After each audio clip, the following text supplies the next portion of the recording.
Thanks, Ahmed, and thanks to Islamic Events for putting together a very important event at an extremely critical and unprecedented time. Assalamu alaikum wa rahmatullahi wa barakatuh. A'udhu billahi minash shaitanir rajim. Bismillahir rahmanir rahim. والصلاة والسلام على رسول الله وعلى آله وصحبه أجمعين. رب اشرح لي صدري ويسر لي أمري واحلل عقدة من لساني يفقهوا قولي. As we enter into the sacred month of Ramadan, there is something very different about this year, and it's unprecedented. It is for the first time in our lives, we don't have open access to the masjid. We won't have open access to taraweeh and community and even family iftars or extended family iftars. So this is something brand new, and it has a lot of people shaken up. How do we respond to this? Is this a sign of Allah subhanahu wa ta'ala's anger? These are kind of some of the feelings that people are having about this unprecedented event. And so what I want to talk about is just a little bit about what should kind of our focus be. How can we prepare our hearts to make the most of this Ramadan, and how should we view this situation? Because again, there's a lot of confusion and what does this mean? And when you assign meaning to something, it changes the way you respond to it. And so meaning is very important. How we view what is happening and why it's happening is essential in terms of how we respond. So how we understand what it is that is happening is essential in order to change our response.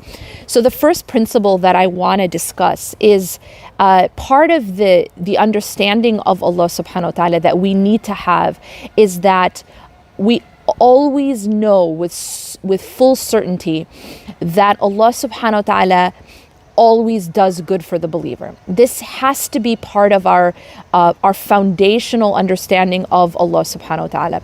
Husn al-dhann billah, having a positive opinion of Allah subhanahu wa ta'ala, completely changes how we respond to what Allah subhanahu wa ta'ala gives us and how Allah subhanahu wa ta'ala how Allah subhanahu wa ta'ala is with us.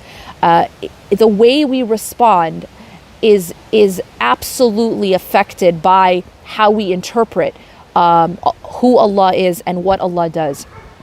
Husn al-dhann billah means to always have a positive opinion of Allah subhanahu wa ta'ala. It's to understand that Allah is always giving. Allah is always giving even when it looks like He is taking. Even when it looks like He's withholding, He is still giving.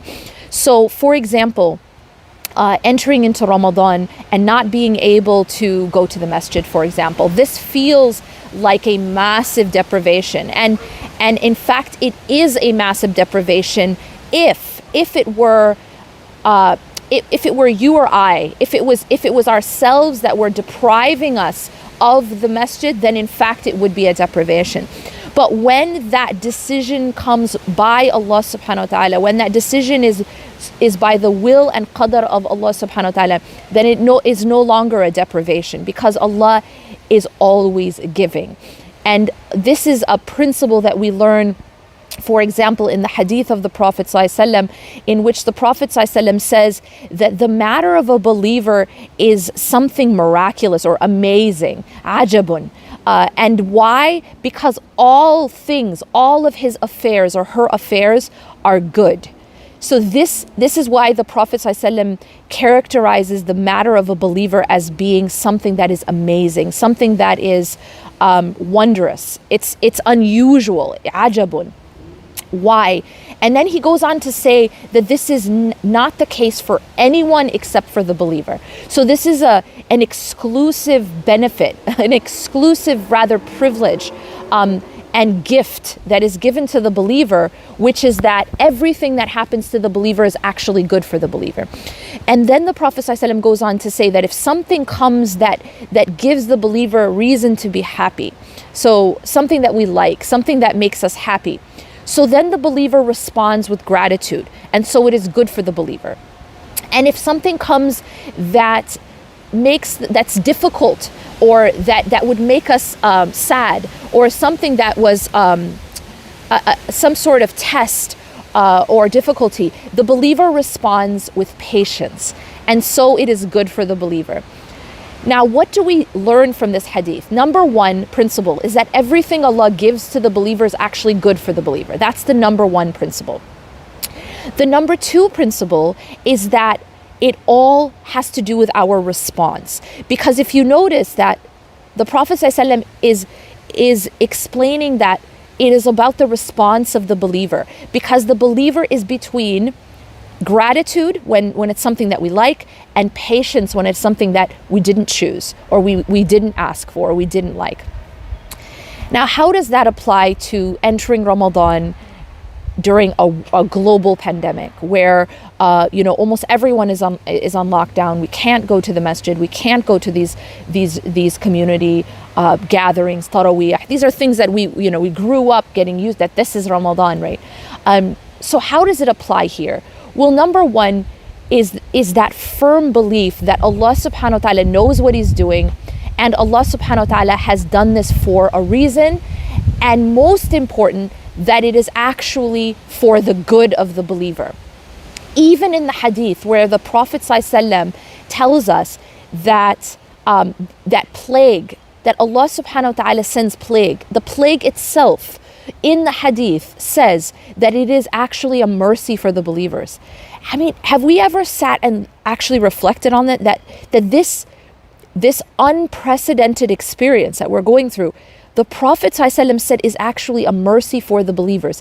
Yes, he said it is a punishment for some, but it is a mercy for the believers. So now it brings us to the question of, well, which one is it? And how do I view this in my own experience? Am I being punished? There's a lot of that fear.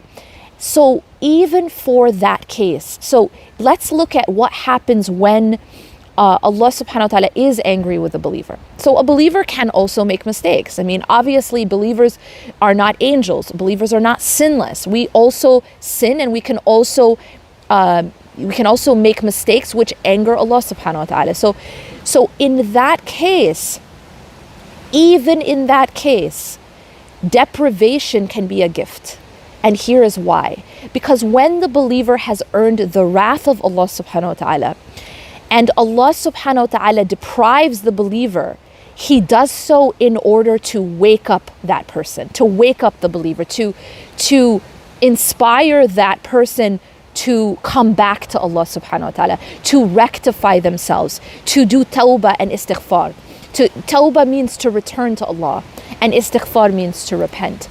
And so even when a believer has done wrong, and even when the believer has earned the wrath of Allah subhanahu wa ta'ala, even in that case, the deprivation can be a gift, because it wakes us up and it inspires us to get our act together. Because sometimes we go through life and we kind of get into like an autopilot type of mode, right? We're living our lives, but we get maybe a little bit consumed by our dunya, right? Our jobs, our families, our parties, our fashion, whatever it is, we get sort of our careers, we get consumed. And so what happens is that Allah subhanahu wa ta'ala sometimes sends wake-up calls. Now those wake-up calls are not punishments for a believer, they're wake-up calls. They are gifts because they are reminding the believer to rectify themselves before it is too late. And so even that we can view as a blessing, as a gift. So whichever way you look at it, if Allah subhanahu wa ta'ala has decided something for us as believers, whichever way you look at it, it is actually good for us. It is Allah subhanahu wa ta'ala giving to the believer. It is not Allah subhanahu wa ta'ala trying to punish us. We have to think positive of Allah subhanahu wa ta'ala. This is what husn al-dhann billah means. It means that we recognize that Allah subhanahu wa ta'ala is doing things for us, not against us. It's not Allah subhanahu wa ta'ala against us. We have to always see that we are trying to be on the team of Allah subhanahu wa ta'ala, and that Allah is on our team. It doesn't mean that we're perfect. It doesn't mean that Allah is always going to be happy with us. I mean, think about a parent.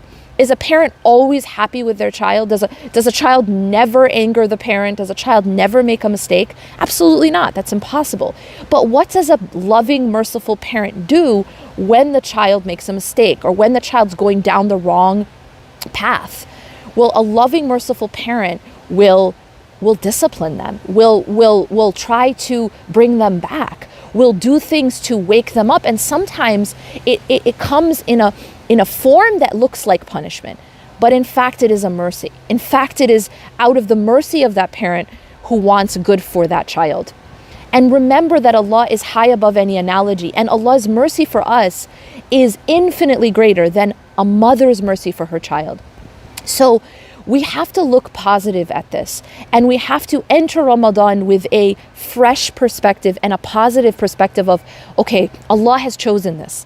And that should be enough for us to have certainty that it is good for us. Allah has chosen this. That's what we have to focus on. This is not Trump chose this. This is not Boris Johnson chose this. This is not I chose this, not you chose this. This isn't the leaders of the world who chose this. This is our Creator who chose this. So be careful not to see the actors, right? Do not see the puppets. You have to see who is in control. You know, I've heard a lot of news about people being very angry about, for example, the masjids being closed and maybe some of this anger. And I've seen other news about a lot of anger directed at leaders at the World Health Organization. You know, there's a lot of misplaced sort of anger. There's a lot of us looking for scapegoats. But if we can just understand, number one, who's actually in charge, but most importantly, that the one who's in charge does not want harm for us. It isn't our enemy. It isn't, someone who we don't trust, but it is someone who has more mercy for us than our own mother, who is in charge. So that should give us peace, and that should give us rest, knowing that even when we don't understand, it is still for our own good.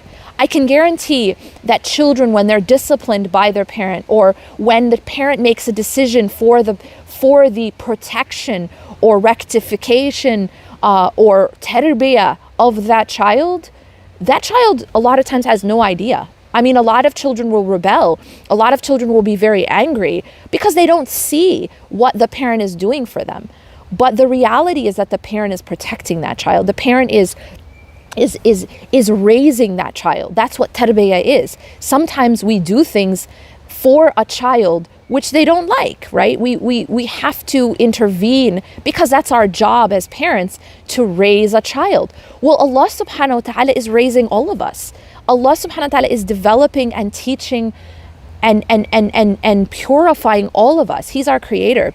So sometimes we won't understand, but we have to have faith. And we have to have certainty that Allah subhanahu wa ta'ala is doing what He knows as what is best for us in that given situation. And it doesn't mean that it's always best for us. I mean, this isn't to say it's always best not to go to the masjid in Ramadan.